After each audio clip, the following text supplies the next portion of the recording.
Good morning, everybody. It's 10 o'clock on Wednesday, and welcome to our latest webinar, How to Promote Being Included in VouchedFor's 2021 Top Rated Guide. Hopefully everybody can hear me. Stick a few notes in the chat if you would, just to say that you can hear us and that we're coming across loud and clear. So a couple of introductions, if that's okay to start with. Those of you who have been on our webinars before will know Dan Campbell, who's head of branding at the Yardstick Agency. And Dan's going to keep us on the straight and narrow, aren't you, Dan? Yeah, so I'm going to be playing the not so glamorous assistant today. So any questions that get asked, I'll be fielding to Phil and Caroline. And ultimately, I'll be just keeping us as on time and as on track as possible. But I'm sure we're happy to stick around for a few minutes and answer any questions that arise at the end. What I will do before we all start is there are often the same questions that get asked during the webinars. So let me just quickly answer those before we all start. The first, we'll be sending out a recording of the webinar afterwards. So if you have to dash off during, you'll get a video link to a YouTube upload that you'll be able to watch at your own pace.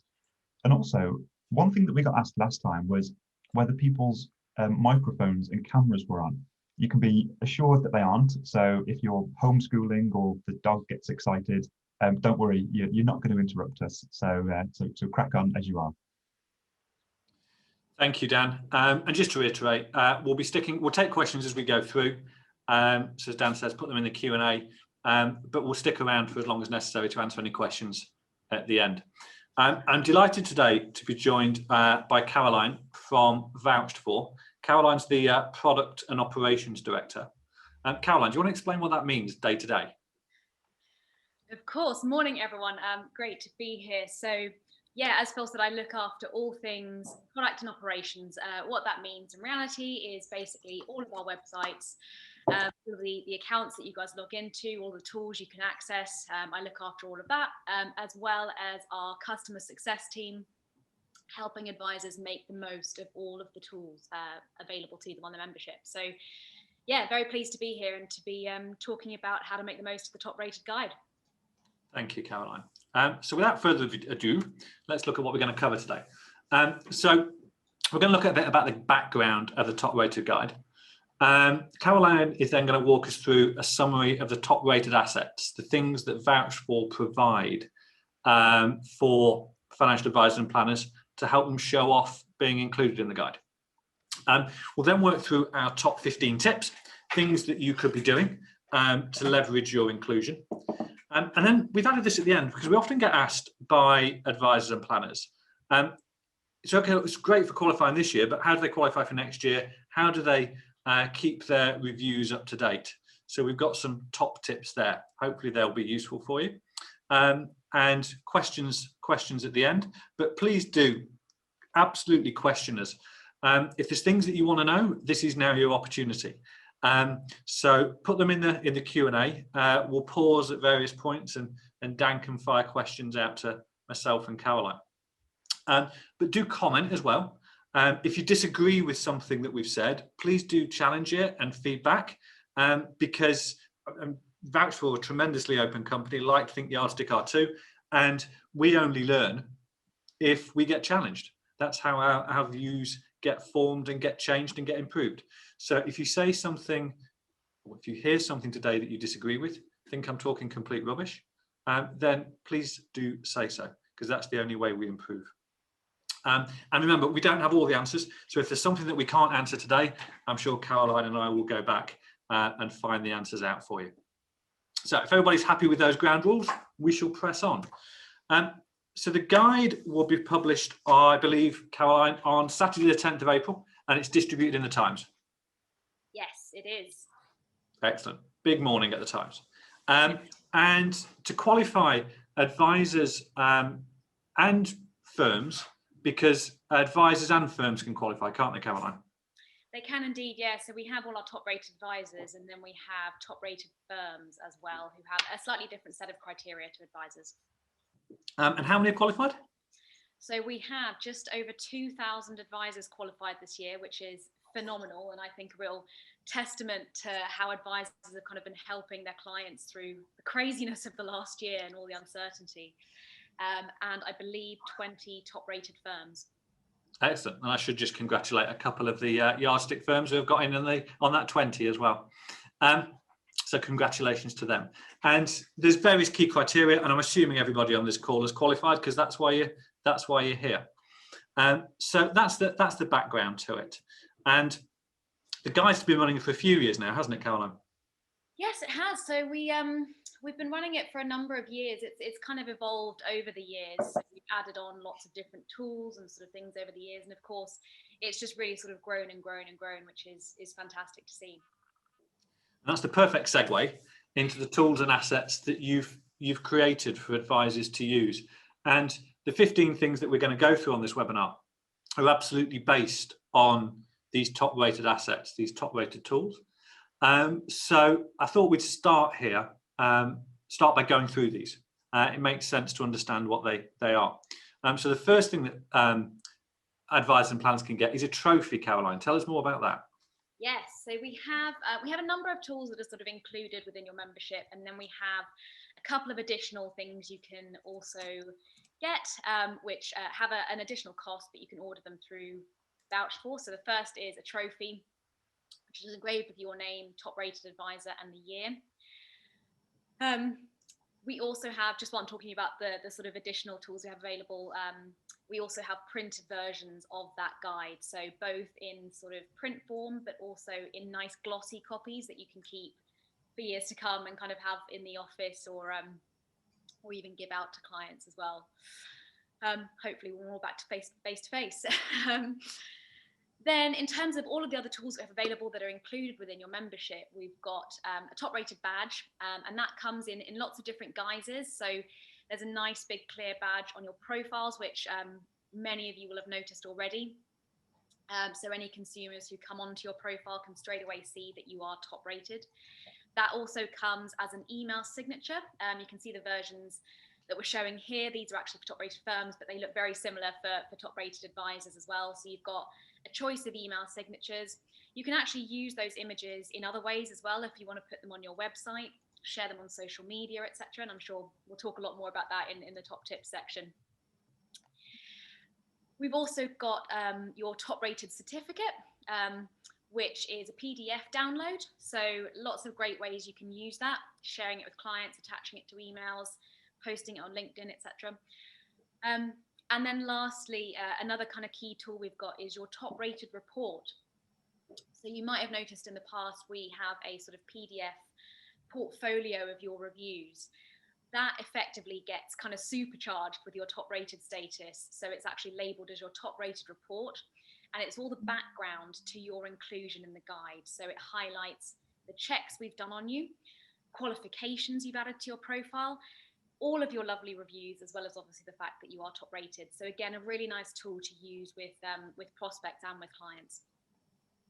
Thank you, Caroline. And at the end of today's webinar, later on today, we'll send a recording of this webinar out to everybody who registered, and we'll include links to the pages where these can be ordered.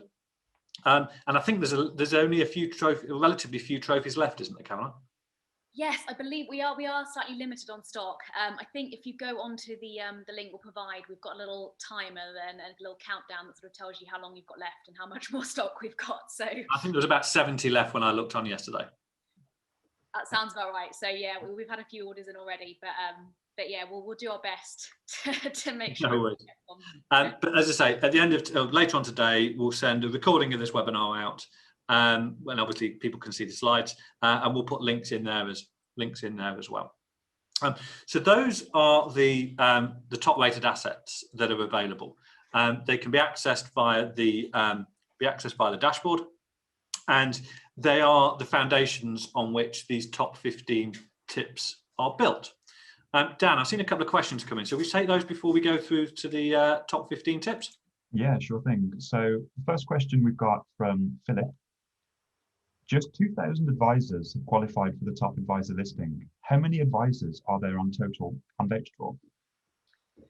Great question. So we have We have just over 3,000 verified members on Vouch4. We, of course, have further advisors as well who might be just starting to build up their reviews on one of our kind of free plans. But yeah, so it is not all advisors on Vouch4. And it is, I think, our biggest year ever in terms of those who've qualified, but still a fantastic achievement when you look across the sort of broader spectrum. Brilliant. So we've got another question from a mysterious anonymous attendee who asks, can you still take advantage of this year's top rating if, as an advisor, you change firm? Yeah, also a great question. So the reviews you receive on Vouch4 are for you as an advisor. So if you do change firm, you continue keeping those reviews, your profile stays as it is. What we'll do is change your firm details over for you so we can run all our checks, make sure you're connected to that firm, all the good stuff. But you do get to keep any tools that you've got and any reviews that you've got. Perfect. So one final question before we move on then. So this is a question from Dan who asks, I went to add the top rated box to my email signature recently, and compared to the usual Vouch4 email signature that shows your reviews, etc., it's huge. Too big to fit on my signature, so I couldn't use it. Interesting. That is a great bit of feedback, Dan. Let me pick that up with our tech team after this call, and I'll make sure that's updated. Perfect. So that's all the questions for the time being. So yeah, let's press on. Thank you, Yardstick, Dan. So tip number one, and we just need to be aware of certain guidelines when we're promoting or you're promoting your own inclusion in the guide.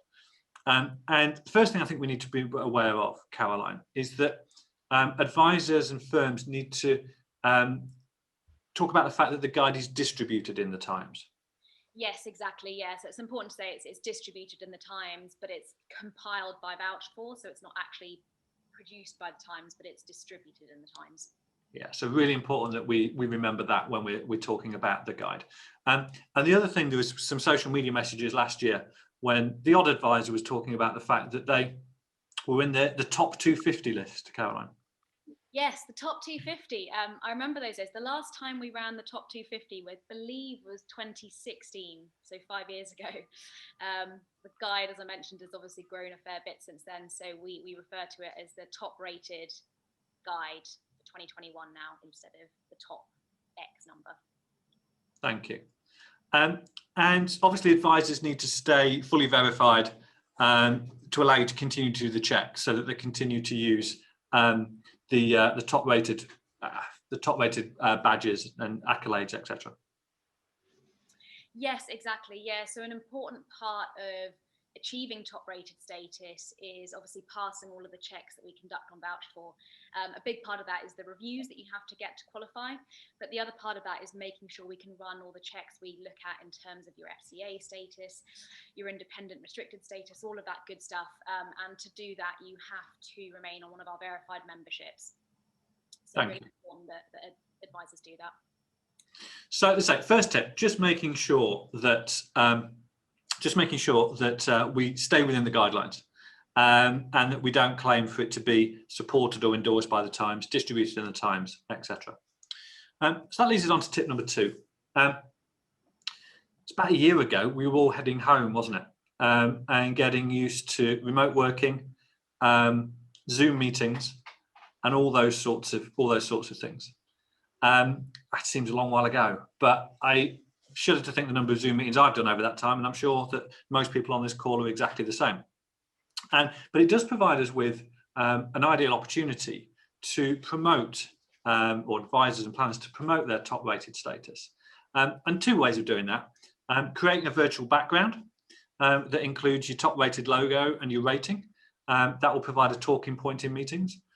Or we've all seen those politicians with their bookshelves stacked with things that make them look intelligent or intended to. And in my background, we've got a nice yardstick banner. But there's no reason why, if you don't use a virtual background, then you could display the assets to be behind you to act as talking points. So maybe your Vouch4 certificate, the trophy, all that sort of good stuff. Sat in the background, You might point it out during meetings, and people might ask you about it during meetings as well. So make use of the assets on those video calls, either as a virtual background or as just a physical background sat on bookshelves behind you, etc. Dan's got a plant behind him now. How good would it be to put a vouch for trophy behind him? So there's all sorts of good stuff that we can do there.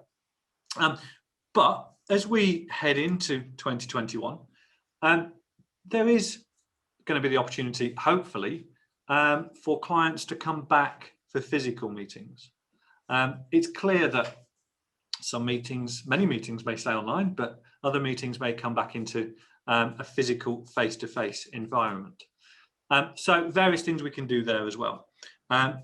We'd encourage advisors and planners who've got the trophy to display it prominently in their office, so visitors can't fail to see it. A lot of firms we work with who enter and win awards have got nice bookshelves or shelves on the wall with their awards on it. And the vouched for trophy would look great there as well. For me, if you've got multiple advisors or planners, I'd be buying a trophy for each. It demonstrates consistency of performance across the business. I think that's massively important. I'd also be buying glossy copies of the guide, marking it where you've been included, and leave it in your reception. I think there's a certain confidence that it portrays by putting that guide in reception, showing where you are, and just showing the fact that there's lots of other advisors who have qualified as well, but you're in there. I think there's a certain confidence that comes from doing that, and the glossy guides work really nicely for that. And then just think about literally the physical journey somebody takes in your office, from car park to door to reception, reception to meeting rooms, etc. And just walk back and display the top rated certificate along that journey, maybe in receptions, meeting rooms, etc., etc. So a lot of these assets should be distributed around your office. Dan, questions? Yeah, we've been quite busy in the Q&A box, so let's pick a few to answer. Okay, so let's start with two questions from an anonymous attendee, and they're along the same line, so I'll ask them both because the answer will be fairly similar. So the first one, given that 2/3 of the advisors are top rated, it seems like it's diluted and not really as good as it maybe sounds. And then the second question is, if there are 3,000 advisors on VouchedFor and 2,000 qualify, shouldn't the bar be raised? Caroline, do you want to start with that, and then I'll come back with a couple of thoughts? Yeah, sure, absolutely. So I guess the first thing I'd say is that is, of course, only advisors on VouchedFor. So there are, of course, way more advisors across the UK. And, you know, I think this is a fantastic thing to showcase, that you're willing to ask all your clients for feedback, showcase that feedback. It is something that really makes you stand out. So that's the first thing I'd say. The second thing is, I think, you know, part of the reason that the guide has grown to the size it has is because, particularly over the last year, reviews have become increasingly valuable, and that's a trend across, I think, every industry really, but we've really seen it accelerate, particularly with COVID and remote working, clients doing their online research and seeing the value in those reviews. So I think that's, you know, really what's led to that growth, and I think, you know, that's a fantastic thing to see, and I think it is something that is really valuable to consumers at the end of the day. So I think that's kind of the important thing, but of course we are continually looking at the guide every year and looking at ways to improve it. So I think it's a fair point to raise, and something we will think about. I think you're right, Caroline. For me, it's about context.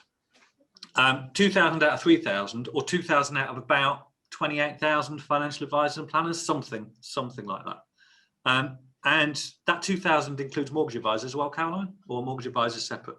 It does include mortgage. Right, okay, fine. So 2,000 out of 28,000 or so financial advisors and planners, plus however many mortgage advisors there are as well. So we've got to choose our context. The second thing I'd say is that the guide is really important, and it's distributed in the Times. I'm staying on brand. It's distributed in the Times. But that is going to happen over a weekend. And that maybe there's some heat to generate out of the fact it was in the Times for a week or so afterwards. But after that, we've got the rest of the year to be using these assets. And it will come out of the context of 2000, and it will simply be the fact that I'm a top-rated advisor, or I'm a top-rated firm. And that drive for social proof, you're right, Caroline, has become increasingly important during the year. And for us, social proof, the holy trinity of social proof: client surveys, online ratings and reviews by Google and Vouched For, and client stories. This is really important to demonstrate the quality of your advice and client satisfaction. And we've also got to remember that these are based on real client reviews. And one of the reasons I really like Vouched For is the authenticity of the reviews and the rigorous process you guys go through, Caroline, to make sure reviews are genuine, and that advisors pass certain checks as well. And I think the fact we've only got 20 firms qualified is also indicative of actually the qualification criteria for firms is pretty tough. It is, yes.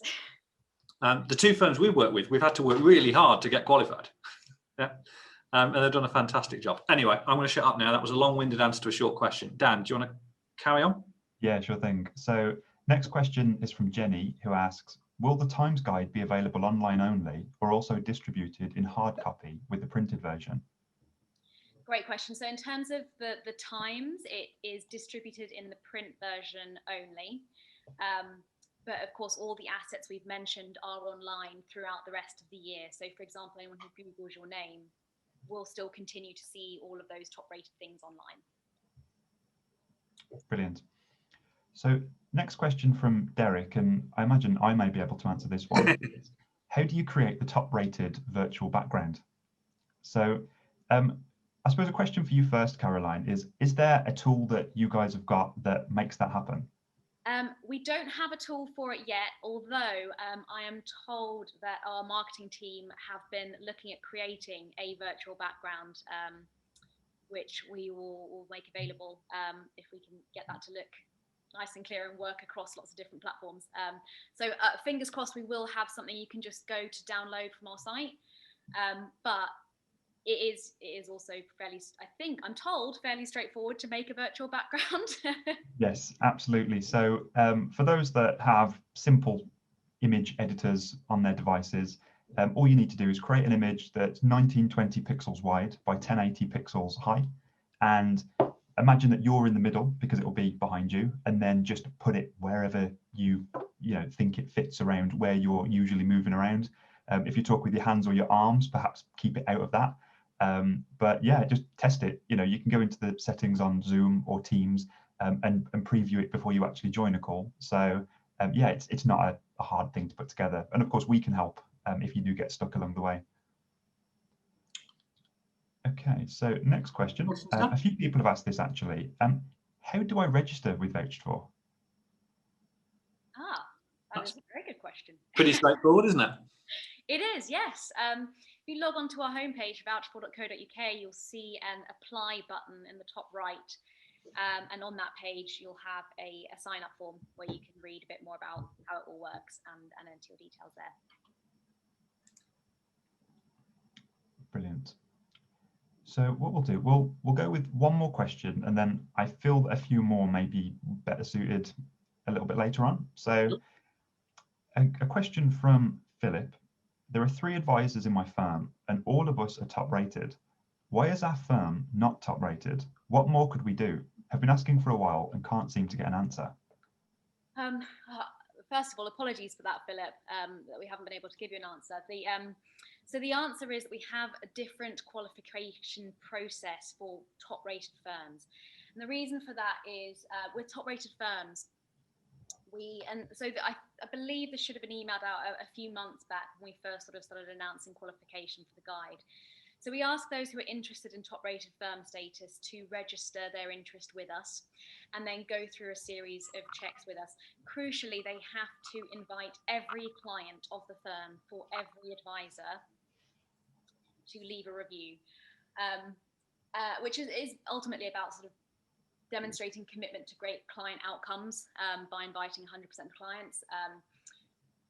But yeah, we do ask firms to sort of notify us of your interest, and we sort of follow up with you to make sure that all clients have been invited and that sort of thing. So it's a slightly different set of criteria to the individual advisor criteria. Brilliant. So, like I say, a few more of the questions I imagine were better placed later on. So let's proceed and ask me again in a little bit if I have any more questions. Yeah, no problem. Thank you, Dan. So tip number 4, create a meeting confirmation pack, or at least amend your existing confirmation pack. So we see quite a few firms use these, maybe with better a PDF, email. We've seen a few firms use systems called Better Proposals. If anybody's ever had a proposal from the Yardstick Agency, it's in that system of Better Proposals, and it creates some lovely online documents. And these meeting packs might include practical information, directions to the office in times gone by, links to Zoom meetings, parking details, explanation of documents they should bring, that sort of stuff. But we also think they should be elevated just from the practical. And especially for prospects, prospective clients, people who are coming for that first meeting, they should include validation that they've made the right choice in coming to see you. And client videos are fantastic for doing that. So we've been talking to a couple of firms recently about using Better Proposals, which is the online system, getting 90% of the pre-meeting pack built, but having a video page. And in there, using one of your client story videos, if you've created them, to include somebody like the prospect. So for example, if you've got someone coming to you because they've got a bunch of pensions and they want to see if they can afford to retire, then why not include a video there that shows how you've helped somebody like them retire? And client videos for me have got a massive place to play in life in general, but they're important for meeting confirmation packs. But also include your top rated certificate, your top rated report, explanation about that you're top rated, links to the vouch for widget, all that sort of good stuff. So I think there's a load of assets that we can use to, as I say, validate the prospect's decision to come and see you rather than somebody else down the road. Caroline, anything to add there? I guess just one thought really, which is I've spoken to a lot of advisors who sometimes aren't quite sure how to sort of phrase it or position it when they're presenting the top rated certificate, top rated report. I think one really nice way to do it is as part of asking that prospect for feedback, because that sort of gives you a nice sort of lead in to showcasing all your other great feedback. So that's the only thing I'd add. Okay, cool. So number 5, tell your existing clients. This is really basic stuff, but your existing clients will be interested in the fact that you're qualified, and there's a whole bunch of reasons why they might be interested.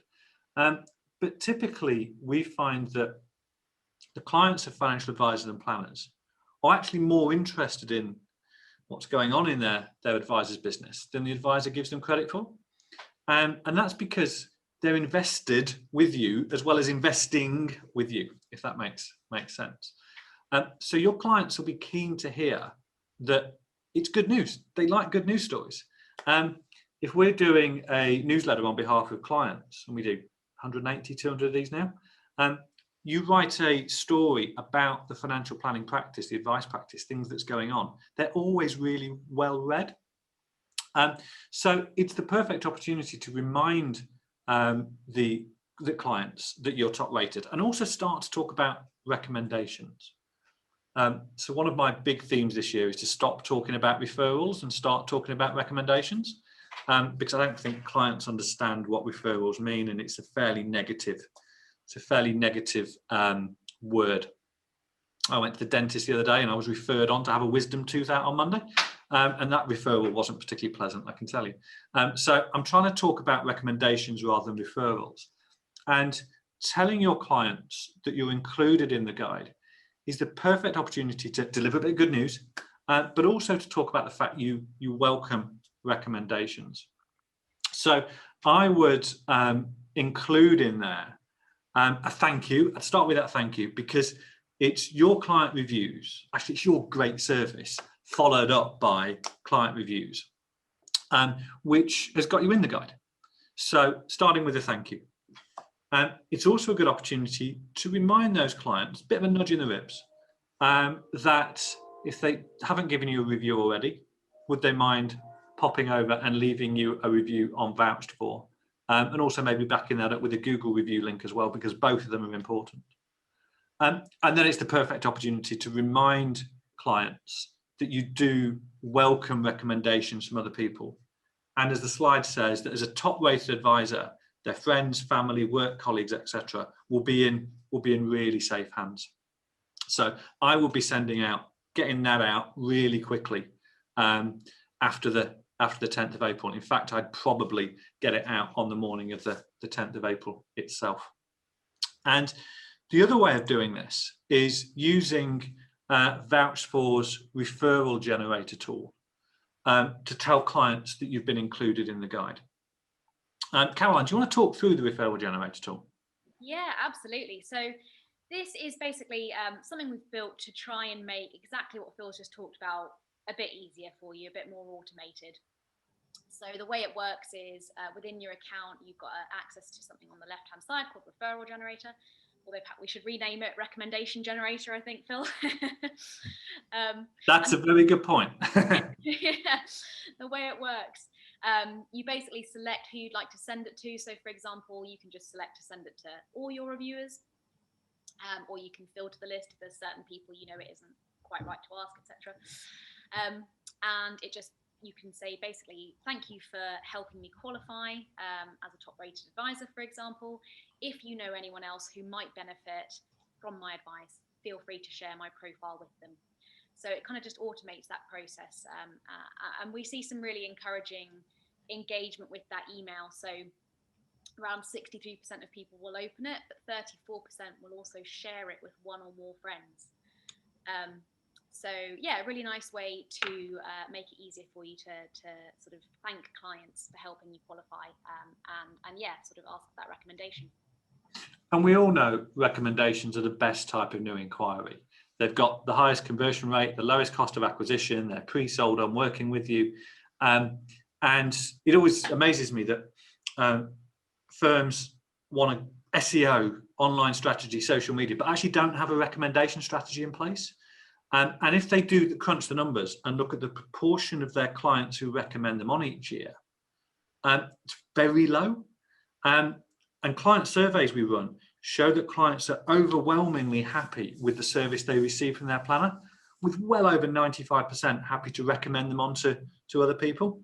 But then when you compare that number to the actual number of recommendations they receive, it's relatively small. So therefore, the more we can do to generate recommendations from existing clients, the better. And I think the referral generator tool is a great way of doing that and communicating that you are a top-rated advisor. Dan, should we pause for some questions? Yeah, sure thing. So I suppose the first question is from Peter, because we may not have made it clear at the start. What's the relevance of the 10th of April? That's the date that the guide is published in the Times. Yeah, nice and simple as that. Yeah, brilliant. So next question, actually there's a few people asking this one. So can we have social media links in our profiles? Social media is massive at the moment and nearly all my leads come from Facebook. It would be good if anyone sees my profile in Vouched For so they can access my content on Facebook. We'll get to that in a bit, mate. There is some stuff about social media on tips 12 or 13 or something like that. So we'll get to that shortly. Yeah, let's park that one then. Another question that more than one person's asked. What testimonials do we have from already registered financial advisors to evidence that joining Vouched For improved their client acquisition strategies? Caroline, do you want to start and I'll chip in? Yeah, definitely. So I guess lots of key things really. I think one of the key points here is that your reviews on Vouched For can help in a number of different ways. So for example, if we just look at recommendations, we know that 79% of clients are more likely to refer you when they've seen your reviews, because it gives them that added confidence that you can actually help with a range of areas, not just, for example, the specific thing you've helped them with. So we ask every client who leaves a review on Vouched For that question. And so that's one of the key sort of I guess, insights that we have into how reviews help on that front. And then the other point is, once they do go on to refer you, or someone's found you through any other source, that person's likely to be doing lots of online research on you. And when you log into your Vouch4 account, we actually give you some indications as to just how many people are researching you online. So typing your name into Google, clicking a link to read your reviews. And I think that's, again, a really sort of interesting, I guess, insight or sort of measure of success that you can be looking at to evaluate how your reviews are helping you in a broader sense. We do have lots of kind of good stories from individual advisors. Phil, you may have some from the clients you've worked with. Yeah, I mean, I agree completely with what you said. I go a bit further. In fact, there's so whilst Vouched4's primary function is not as a directory, it clearly does serve as a directory, if that makes sense. And the planners that we talk to do get a number of leads during the course of a year from Vouched4, but they shouldn't be using it as a primary source of leads, but it does produce and generate leads because of its directory functionality. But for me, the real value with Vouched4 is displaying the value that you deliver to your clients.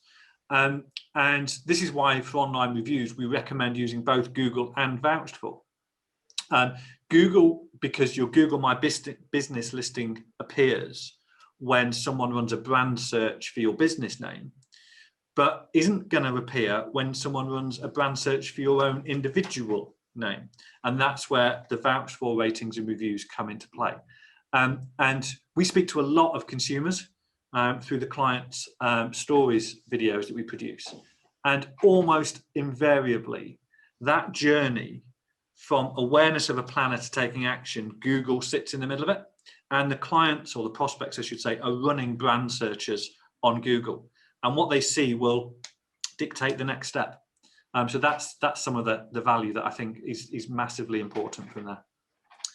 Dan, I'm going to plow on with a few more tips, if that's okay. Yeah, perfect. Yeah. But keep the questions coming because they're really useful. So updating your website. As we've talked about already, that sat between awareness and action is Google. And clients or prospective clients will first meet you on a Google search results page. They will get to know you on your website. And that's why impressing them is so important. Demonstrating the value you offer through client survey results, through client videos. The age of testimonials pages are dead. Fewer than kind of 1 or 2 in 100 people will visit a testimonials page. So we've got to scatter social proof around the website, which we'll talk about more in a second.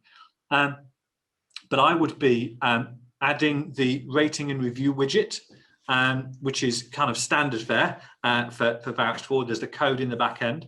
So I'll be adding the widget to your website. So when someone clicks it, it brings a pop-up of reviews, but somebody's still in your domain.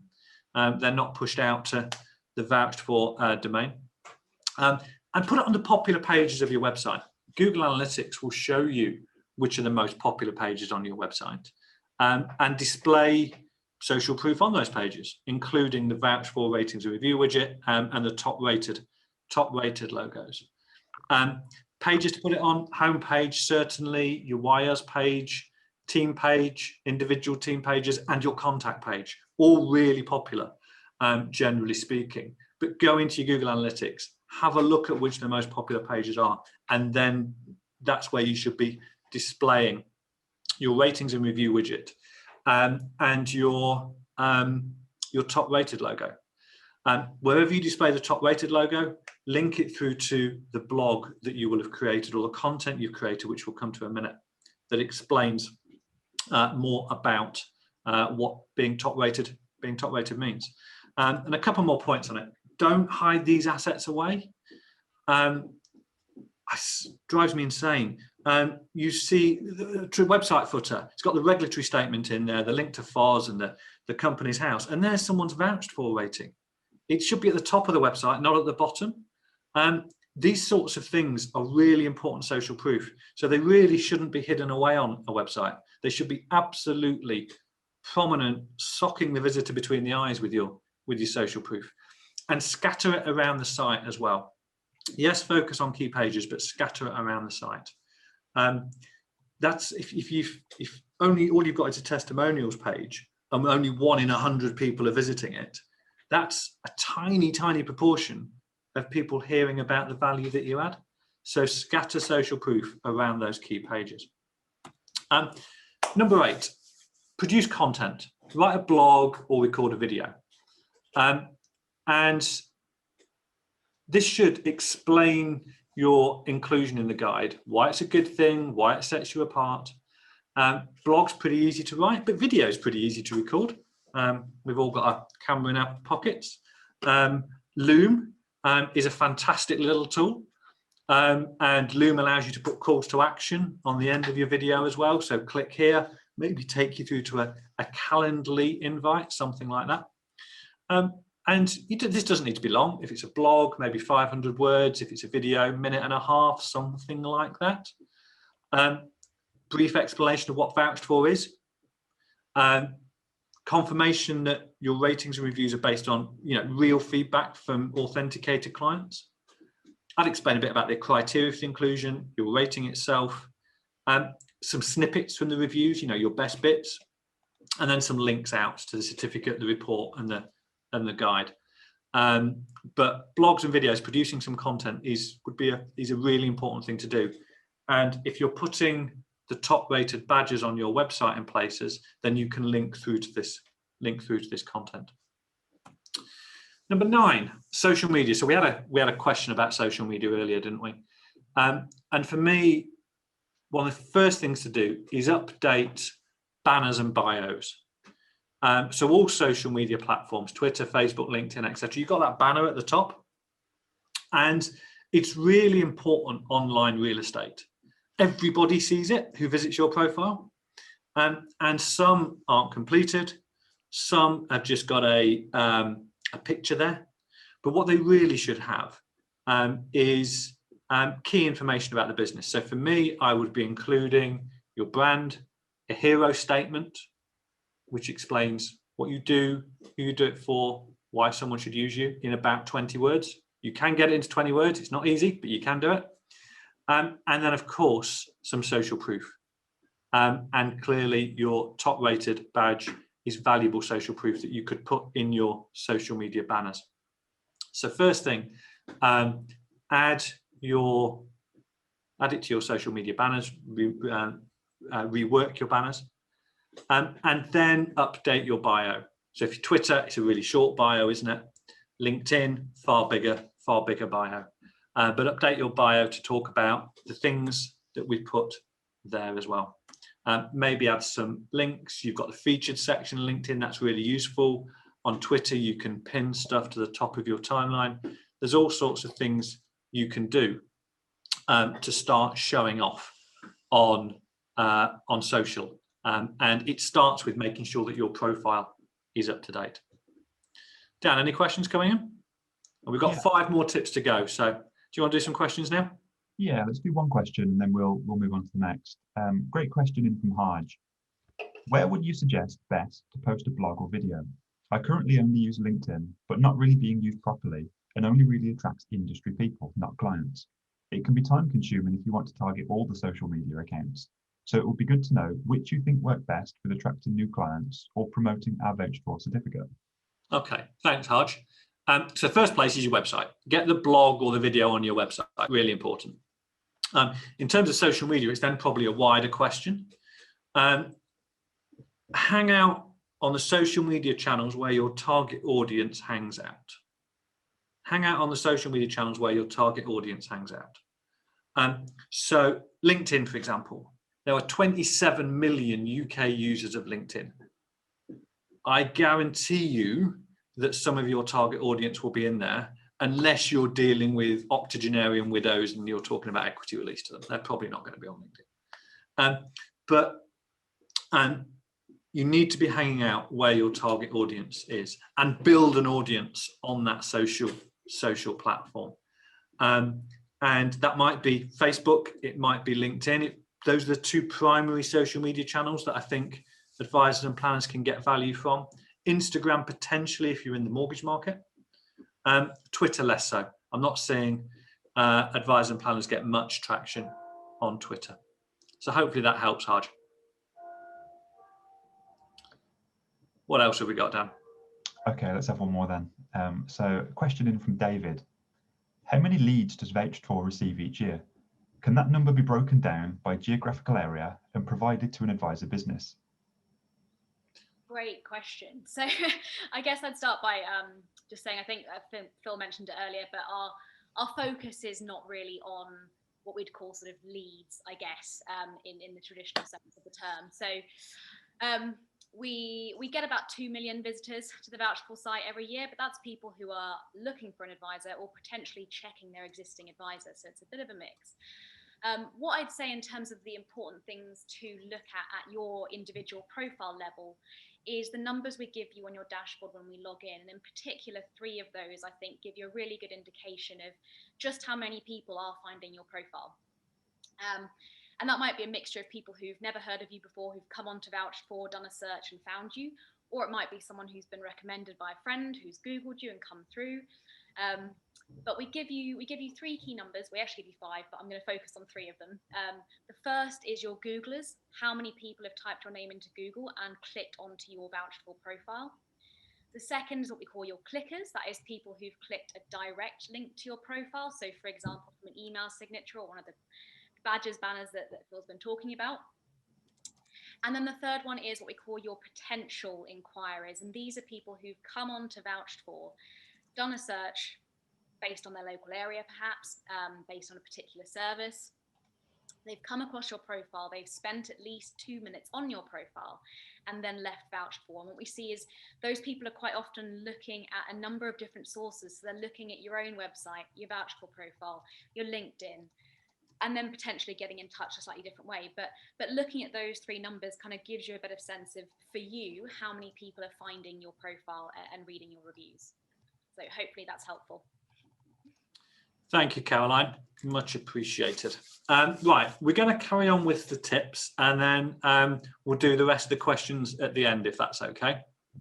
So keep the questions coming to Dan, and as I said, myself and Caroline will stay on for as long as necessary to answer them. So number 10, pretty straightforward, this one, but update your stationery. It's straightforward, but it gets overlooked often. And if you have qualified year after year, and I know there's some people on this call who have had, so why not use those badges year after year to show consistency of performance? Put them side by side, and that applies to your website as well. It applies to your social media banners. If you've qualified in 19, 20, 21, put them all on, put them side by side to show that consistency of performance. In terms of stationery, though, business cards, letterheads, your compliance and regulatory documents often get overlooked. Put them on there. It's pretty straightforward to do, and more firms are using electronic versions of these now.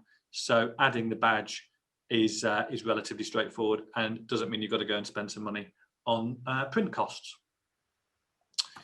Next thing that often gets overlooked, even though it's seen by dozens of people each day, is the email signature. And we touched on this earlier. But adding one of the top rated badges, preferably with a link attached to it, so you can link it through to the blog or video you created in Tip 8, really, really important. One of the things I would say with email signatures, they drive our digital team potty, because everyone thinks they're nice and easy to do, but they're really difficult.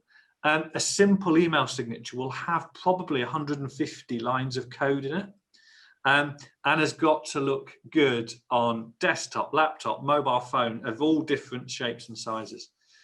So what I would say is on email signatures, absolutely put your top rated badge in there, but keep it simple. Simplicity is king when it comes to email signatures. And anybody who works in IT or development will attest to that. Next thing I'd do is update your newsletter template. So the template that you use to send your newsletters in, whether we do it for you or to do it yourself, then I would be adding the top rated badge into those templates as well, always with a link, because it's only people don't necessarily know what it means. It's a bit like the chartered logo. Wherever we display the chartered logo when we're building a website, we'll always link it to either a blog, a web page to explain what chartered means, an animation that we've created, whatever it is. You need to provide some explanation. So I would say the same here. Wherever you put the logo, link it through. I'd put the logo in your newsletter template. And if you qualified in previous years, I would be putting them side by side. And we've certainly got the badges for previous years, and I'm assuming, Caroline, you will have as well somewhere. Yes, indeed. Yeah. Number 13, professional connections. So accountants and solicitors are often a really valuable source of new inquiries for advisors and planners. And the guide provides us an opportunity to demonstrate the value you add to clients, to professional connections, and maybe open some doors with other professional connections as well. So the first thing I would be doing if I was a planner would be to I'd be buying some copies of the glossy guide, and I would be sending some of these copies to my professional connections, so that when they're back in the office and meetings start taking place again, they can be in the accountant or solicitor's reception area. It's got a post-it note through to you, or a bookmark or something like that to highlight your inclusion. And you could get some of the review packs that's available as well, printed professionally and sent out. So there's lots you can do to give those to professional connections. And these are really simple ideas that we're going through today. But I would suggest only a small proportion of the 2,000 who have qualified are actually going to do these things. So not only do you set yourself apart by being included in the guide, you set yourself apart if you actually leverage them and take action. And that's a really simple thing to do. The other thing I'd be doing is, if you've got a professional connection due diligence pack, which I know some firms do, update that as well. Put your badge in there, your certificate in there, your report, and then start using that as well. And just take any opportunity you can to explain to professional connections. Writing another blog, for example, explaining the things we had on the other slide, but slanted towards the needs of accountants and solicitors. Often overlooked, a lot of this stuff, and professional connections are really important. So I would be leveraging all the assets as much as I can to communicate it to solicitors and accountants. Back to social. So in one of the tips earlier, we talked about how you need to update banners and bios. Now we need to start promoting it on social. So once you've decided which account you're going to be using, or which channels, because that's obviously an important decision, write different messages for each channel. It looks lazy posting the same message on multiple channels. Write different messages and post multiple times as well. Repetition is important. A Facebook feed or a LinkedIn feed moves really quickly. So post multiple occasions. And for me, I'd be adding posts on key days as well. Morning of the 10th of April. Why not add a post of you popping into the newsagent or the supermarket and picking up a copy of the Times? Short video of you opening the Times, leafing through, finding yourself. Short video explaining how happy you are, thanking clients, that sort of stuff, but on the day itself. So creating a bit of contemporary content from that day, I think, is really important. A video of when the trophy arrives in your office and you're opening it up. Some people might think it's a bit cheesy, and it probably is, but people like a bit of cheese from time to time. And people like a good news story, especially at the moment. So think about those key dates and think about how you can leverage those. And video is a great way of doing it, especially on the day the guide is published and the day your trophy arrives as well. And as the slide says, video mixes things up from written text. So think about social. Videos work really well. Different messages, and repeat them, because there's no guarantee someone sees the first one. And then the final of the 15 tips before we get on to reasons for keeping reviews up to date. Buy copies of the report. Pretty simple, really. Buy copies. There are Caroline, glossy versions and newspaper print versions. There are, yep. That can be bought. So think about how you're going to use them, whether you to buy the glossy or the newspaper print versions. Leave a copy in your reception area for visitors to read. Give them to solicitors and leave them a copy in your reception area for your clients to read. Solicitors and accountants, give them glossy copies to put in their reception area. And just think about how you can get those copies out to lots of different people. And personally, I really like the confidence that a planner has. I'm in this guide, there's $2,000, but I'm giving you the guide. Yeah, I'm that confident in my abilities. I'm happy to give you the details of 2,000 other people. Yeah, and I think there's a certain confidence in that as well. So the 15 tips, they're all pretty simple, but simple ideas are often the best ideas. And you will only leverage your inclusion well and differentiate yourself from other advisors and planners who are in there if you take action. So sit down, work through the slides. The other thing we'll be sending along with the recording of this webinar is a checklist that you can check these things off. There's a bit more information in there. There's some useful links. And you can check these things off and decide which you're going to implement in the business. So that's a bunch of work for everyone to do. Next, though, it's important to keep your reviews up to date. To start with, the key reason is that VoucherWall's algorithm, recency of reviews is important, isn't it, Caroline, for the VoucherWall's algorithm? It is, yeah, and the simple reason for that is that we know from consumers that recency of reviews is something they specifically look for. So obviously, you know, having lots and lots of reviews is fantastic, but consumers often tell us that they look for making sure their advisor has recent reviews too. So that's why our algorithm reflects that, and that's why it's really important. Thanks. And it's astonishing how we've run a lot of projects for firms now to get vouched for reviews. And it's astonishing how they do see contact levels increase with the recency of reviews. And I think that's partly down to your algorithm, but I think it's also partly down to the fact that consumers like to see more recent reviews. 2 years old, okay, just wondering why that might be the case. So keeping your reviews up to date, not only does it feed the algorithm, but it shows consistency of performance and helps you qualify for next year's guide, assuming that you guys do it, Caroline. But it helps you qualify, I would say, a bit of a canter, rather than having that rush at the end of the year to make sure that you get included. Absolutely, yeah. And I think the really important thing here is that you maintain that top rated status for 2021 across the whole of the year. So as you continue building those reviews, all of the assets and the tools that we've talked about will continue to update.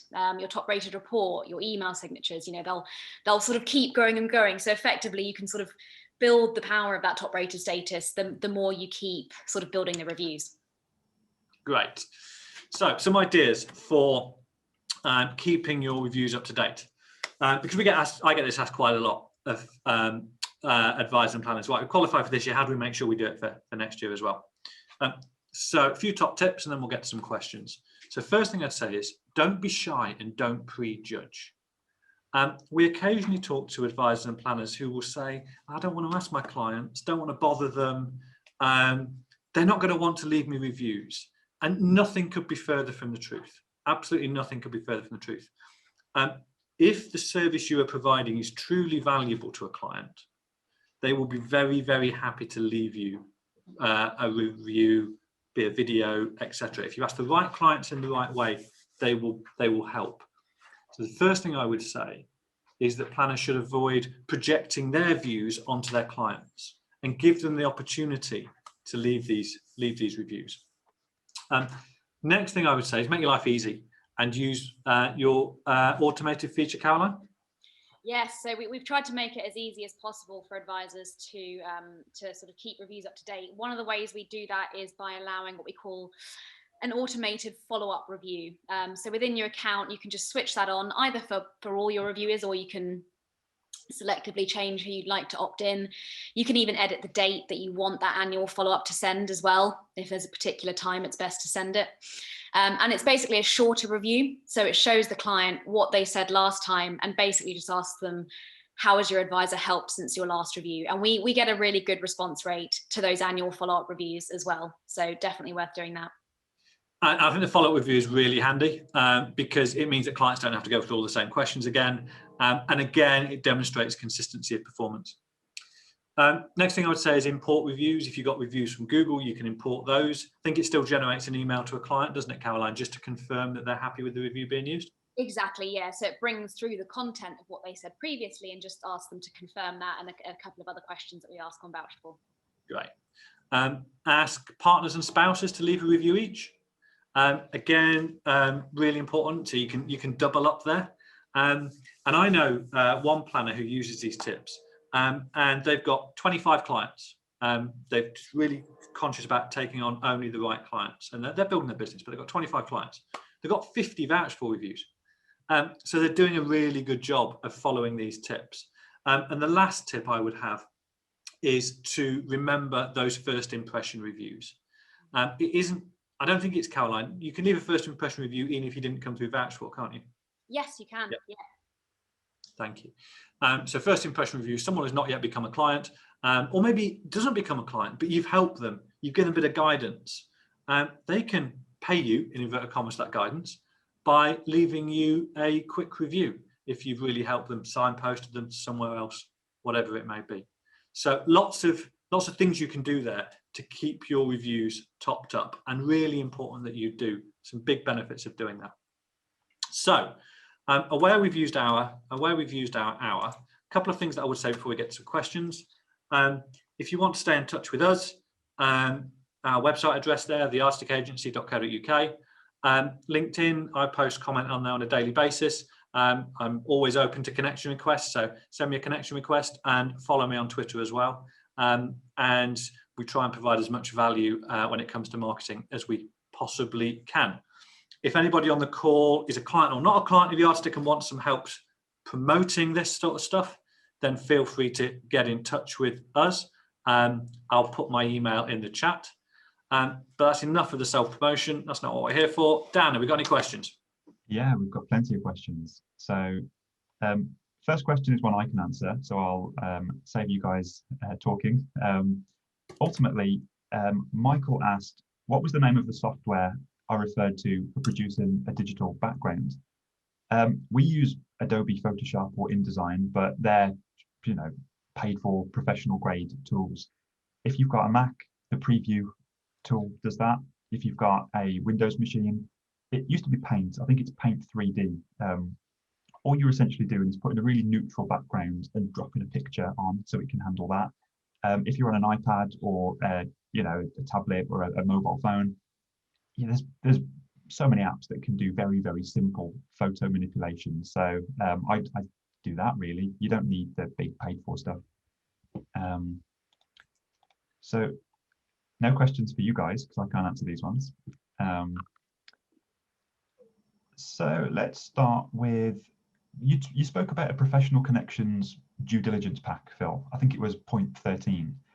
So a few people have asked, what goes into that? So I think it's a number of different things, and it's some basic information about the business. I would be including things such as indemnity insurance, your authorization, things that will just reduce any anxiety that a solicitor or accountant might have when it comes to referring you on. Solicitors and accountants are sometimes anxious about referring, or recommending, I should say, to financial advisors and planners. So anything in there that you can use to reduce that anxiety. And there's a bunch of what I would call hygiene factors. So history of the business, who's involved, an organizational chart, if your business is big enough to warrant it, details of your PI insurance, details of CAPAD, complaints history, all that sort of stuff. And complaints history is a big one. It shows someone's really open, honest if they're publishing that sort of stuff, as with everything else. And then I would be including a load of social proof. I'll be putting the client survey results in there, Should be running a client survey at least every 2 years, if not every year. Put those in there. Put your vouched for assets in there. Showcase your Google reviews. Put some client videos in there. So as I say, for me, it's about reducing anxiety with some hygiene factors, demonstrating transparency. You could put your charging structure in there, for example, and then a load of social proof. Make it look good, make it easily editable, and try and personalize it if you can. Perfect. So, a question from Tina, who asked, the date format on the Vouched For site is American format. Can you change that? In short, yes. Tina, we'll drop you a message after this just to confirm exactly where you've seen that. There's a few different places we use date. To my knowledge, it should be British format, but we'll get that sorted if it's American anywhere. Dan, can you make a note, if you don't mind, of anybody we need to get back to on individual matters? Yeah, if that's okay. Assuming Tina's happy, I'll pass your email address, Tina, on to Caroline. Sure. So next question from James. In the recent email from Vouched For asking us to confirm our listing, one of the headings in the listing was regarding published fees. Would you recommend adding fee information, or is fee information in isolation not very helpful? So, I mean, I would definitely recommend adding fee information, even if there's a couple of different options. You can use our sort of tools to actually specifically detail what your fees are. Or what I would suggest, if you're not entirely comfortable with that, is just having some illustrative fees. So saying, you know, for example, for this type of thing, I might typically charge in this region. I think it just really helps when you combine that with your checks, with your reviews, with your qualifications. It just gives consumers an added bit of confidence really in going ahead. So I think it is important, but it's kind of up to you whether you want to sort of detail all the specifics or just give some examples. Yeah, I would. I concur with most of that. Yeah, so in the context of Vouched For, absolutely, I'd be putting fees on there because you're showing fees and benefits together at the same time. You're demonstrating value through those ratings and reviews. So I think it's the perfect place to do it. I'm agnostic on websites. I think there's pros and cons of putting it on websites. Darren Cook, if anybody's on Twitter, Darren Cook put a nice thread yesterday about one of the advantages of putting fees on websites, and that's about demonstrating transparency. All financial advisors and planners say they're transparent. Putting fees on the website is absolutely one of the best ways of demonstrating that transparency. Back to you, Dan. Perfect. So a few people have asked this actually, or worded it along the same lines, but some of their clients have been leaving 4-star reviews out of habit. Is there any way to encourage them to make that a 5-star review? Caroline, do you want to take that? I will. I mean, the first thing I'd say is that I think 4 stars still pretty good feedback from clients. Depending on the type of review they're leaving, so a prospect or a client one. For a client one, we ask them a couple of different questions. So we ask them 3 different star rating questions. And then we take the average of those. So I do think that, sometimes it's reflective of, what clients sort of want to put for those 3 different things. I think it's still a fantastic review at that level. At the other end of the spectrum, what I would say in terms of any sort of other reviews where there might be issues, it's incredibly rare that we see any sort of negative reviews on Vouched For, or that you won't have sort of already known that there's a bit of feedback or something to resolve there. So yeah, that's what I'd say on that point. Brilliant. I've got nothing to add on that. Shall we go for another question? Yeah, so a question in from Ian. So we spoke about first impression reviews earlier on. Do they count in the same way as any other review? So towards your guide qualification, yes, they do. They count as a normal review. In terms of how they're reflected on your profile, they feed into your rating, but they're weighted slightly differently, so they count for half as much when it's about your rating. But in terms of your total number of reviews and where we use that, it counts as much as a client review. Brilliant. So a question from Alan. So this echoes something that was mentioned earlier about the little email signature icon not working. So apparently his issue is when he tries to put the image into the footer on his iPhone, the link carries through, but the image doesn't. So I think we just need a bit of a technical support help for that. That is a great question. I know that I think we've just updated our instructions for iOS and OS X as well, because they have made a couple of changes to how email signatures work. So yeah, let me take that away. Or Dan or Phil, if you guys have found any good tricks to help, I'd love to hear as well. But we'll make sure we update all our technical support documents to reflect the latest changes and any good tips we know of. Okay, so the next question is another mysterious anonymous attendee, but it's something I was thinking actually with our last question. So you mentioned that 4 stars is still a great review. Would it be useful to give an indication of what those stars mean? Because obviously it's all very subjective, isn't it, as to what 1 star means and what a perfect 5-star means.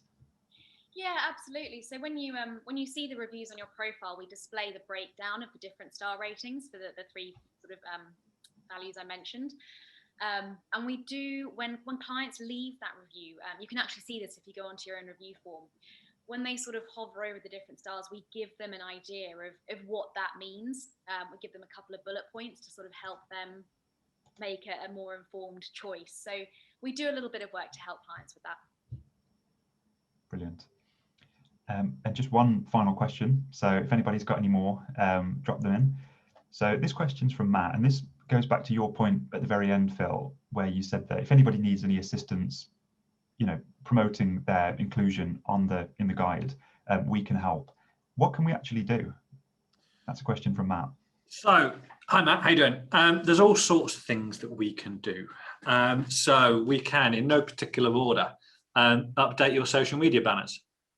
Dan's team is very adept at doing that, and we can update social media banners for any of the channels that you use. We can write blogs on your behalf, whether you're an existing client or you're new to us. We can do that. We can add intro and outro slides onto video. If you record a video using phone, Loom, whatever it may be, we can add intro and outro slides.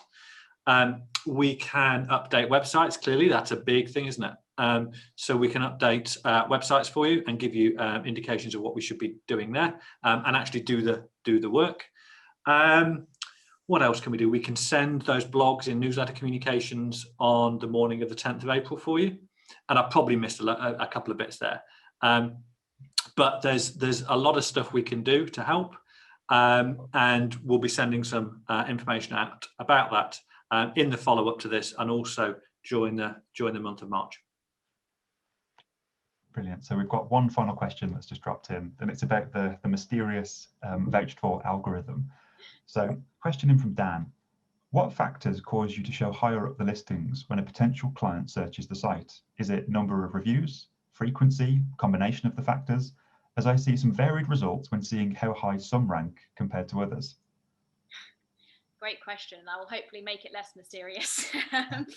So the first thing I'd say is that, of course, the search within the voucher site is mainly intended for people who haven't heard of you yet. So if someone, for example, is Googling your name, within the Google rankings, you'll come up generally fairly highly. We sort of typically see first to sort of top 5 results, really. So that's sort of one way that potential clients are finding you. Outside of that, people who come onto Voucher4 without knowing who they're looking for and sort of search for an area, that listing is determined first and foremost by location. So how far away from the search you are. There's also various filters around that. So consumers can choose to sort of reduce the distance from their location. They can include people who travel, etc. So it varies a little bit based on what they're selecting. And then obviously they have to select a service you offer as well. And then the next thing that sort of plays a part is the number of your reviews and the recency of those reviews. So those 2 factors combined are the sort of the next thing that we look at. And then the third factor that we look at is your overall rating. So distance, number of reviews and frequency of them, and then rating, and those things all combine to provide that listing. Have we got any more questions, Dan, or are we through them? Nope. No, that's everyone answered now. Well, huge thank you to Caroline for coming today and explaining the algorithm, other things about Vouch4, the Top Rater Guide. It's been hugely beneficial having you here, Caroline. So thanks so much for that. Thanks again to Dan for his usual fantastic job at comparing and sharing today. And thank you to everybody who's turned up and stayed with us well past time. Hopefully it's been valuable. We'll send a copy of the presentation out later on today, a checklist, all the links, etc., etc. So that will be hitting your inbox later on today. There'll be links in there, of course, to the RStick as well. So if there's anything we can help you with. Otherwise, go and enjoy Rishi's budget that's starting in, what, an hour or so's time. Cheers, everybody. See you soon. Perfect. Thanks, guys. Bye. Bye.